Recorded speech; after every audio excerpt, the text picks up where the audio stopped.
안녕하십니까 피터팬 여러분, 통찰 성형 성형외과 전문의 김찬웅입니다. 반갑습니다.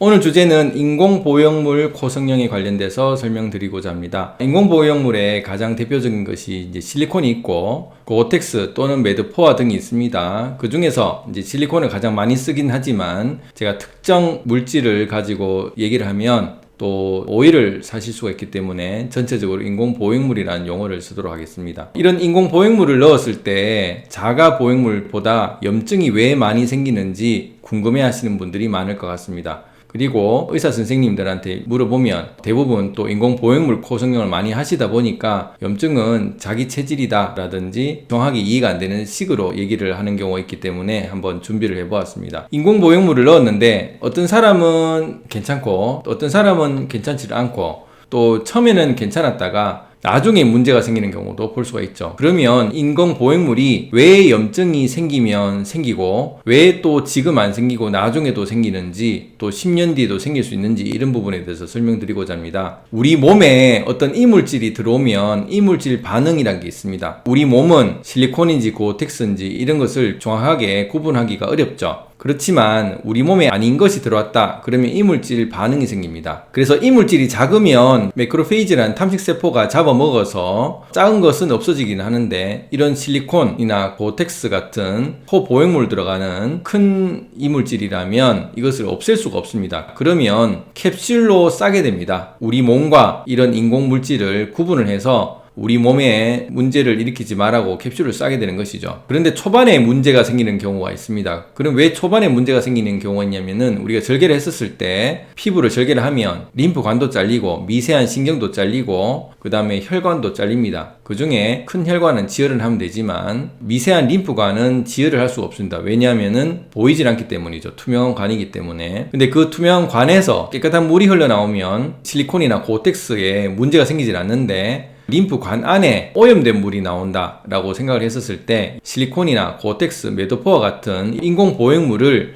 오염을 시킵니다. 쉽게 말하면 꾸정물이 들어갔을 때 이 꾸정물이 인공보형물, 실리콘, 고어텍스, 매드포화 같은 이런 부분을 오염을 시켰다고 칩시다. 그러면 그 자체에서 염증이 생길 수가 있게 된다는 것이죠. 그럼 왜 오염물이 생기게 됐을까요? 이것은 사람마다 다 다릅니다. 림프 오염이란 개념을 이 영상에서 보시면 아시겠지만 우리가 먹었던 가공식 그리고 연구소에서 맛을 위해서 인공으로 만든 여러 가지 색소 첨가제, 착향제 등이 흡수가 되질 않고 림프관으로 타고 들어가는 것이죠. 그런데 이 림프관을 타고 들어간 것이 외상을 당했다 아니면 수술을 했다 그러면 그 림프관에 닫혀있던 그 림프관이 열리면서 꾸정물이 쏟아져 나옵니다. 쏟아져 나오면 이 인공보형물에 되었을 때 염증 반응을 일으키게 되는 것이죠. 이렇게 해서 수술하고 얼마 지나지 않아서 염증이 생겼다면 대부분 림프 오염이 되었던 경우 수술을 했었을 때 이런 일이 생길 수 있다. 그래서 내가 먹었던 게 무엇인가 보존제가 들어간 음식이 많을수록 오염될 가능성이 많다라는 첫 번째고요. 그러면 처음에는 괜찮았는데 왜 나중에 일이 생기느냐라는 것입니다. 어떤 분들은 외상에 의해서 일이 생기기도 하고 또 외상이 안 생겼었는데 5년 10년 지나니까 염증이나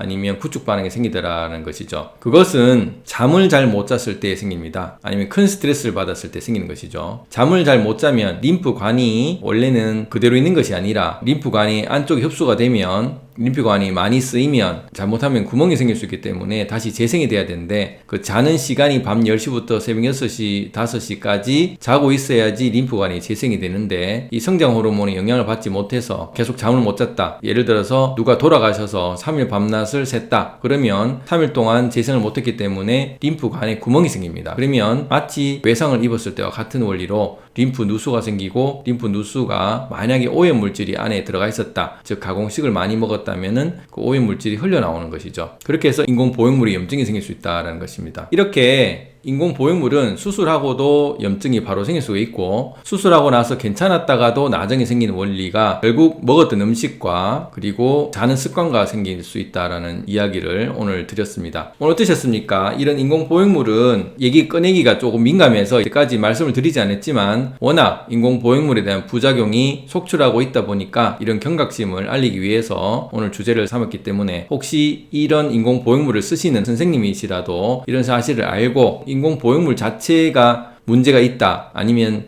환자의 체질이 문제 있다 이런 관점보다는 인공보형물이 들어가서 환자의 림프 오염과 같이 만나는 인연과 관계되기 때문에 이런 사실을 주지해서 인공보형물을 쓸지 말지를 미리 설명하고 환자가 동의가 된다면 이런 부작용에 대한 컴플레인을 좀 줄일 수 있지 않겠나 싶습니다. 그렇지만 아예 평생 이런 사실을 이런 부작용을 겪지 않고 싶다라고 하면 자가 조직을 쓰는 것이 좋겠고, 자가 조직은 다음 영상에서 또 설명을 드리겠습니다. 감사합니다.